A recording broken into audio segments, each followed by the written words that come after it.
Today I'm gonna do a video on how I strap my side-by-side down. For years when I had my Wolverine, I was doing it wrong.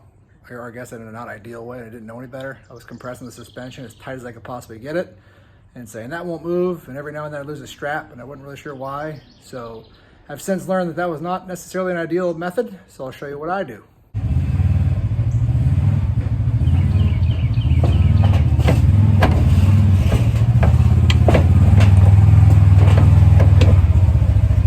So a lot of people suggest an E-track, but I live in Ohio and sometimes I ride in the winter and I just don't want to have those tracks that are full of ice and mud. Other people suggested those KRX1000 tie downs where it's kind of like a little section of E-track, but I didn't want those sticking up on the trailer because sometimes I'll go up there with my bucket loader and unload mulch. So I went with a different route. I went on E-trailer and I bought these recessed rings and I used those. And on the bottom, they got a plate with lock washers and nuts that hold them on, and the hole is for the cup to fit through. This is likely overkill, but I bought these US cargo control strips, 6,000 pound brake strength, 2,000 pound load limit, so 8,000 pounds, and the machine's about 2,500, so they'll hold it down. So I click them on, go over the top, and I click the ratchet again on the front.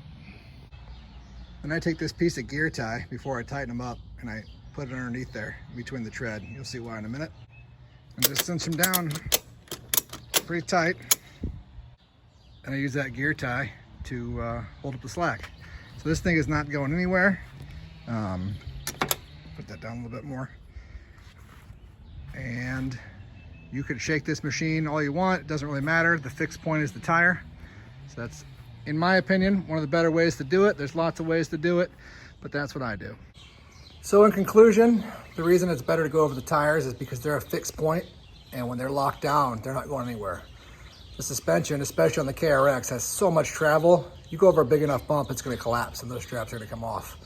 But if you go over the tire, or even if you go over like the A-arm or the control arm right close to the tire, not up by the body, it's gonna keep that thing fixed in there in a good place and make sure that that doesn't move. Plus it allows the suspension on the machine to still do what it does, keep the machine stable, and it won't compress your springs and give you the sag. So hope this helps. Hope somebody learned from it. If not, if you knew it already, great. I did not, and I wish I would have seen this video a long time ago, but I never knew any better.